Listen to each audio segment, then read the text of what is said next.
દૂર કોઈ જંગલમાં એક મોટું ઝાડ હતું.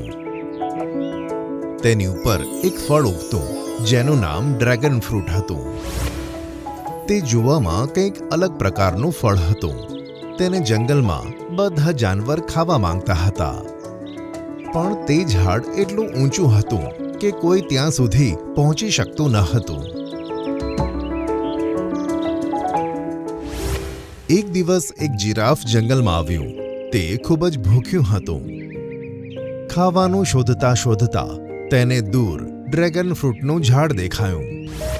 તે દોડીને ત્યાં જતો રહ્યો. અરે વાહ, આ ફળ તો ક્યાંય જોવા નથી મળ્યું. જોઈએ સ્વાદમાં કેવું છે. આમ કહીને તેણે ઝાડ પર લટકતા ડ્રેગન ફ્રૂટ ઉપર 2 બચકા ભર્યા. અરે વાહ, આ તો ટેસ્ટમાં ખૂબ જ સરસ છે. બહુ જ મજા આવે છે.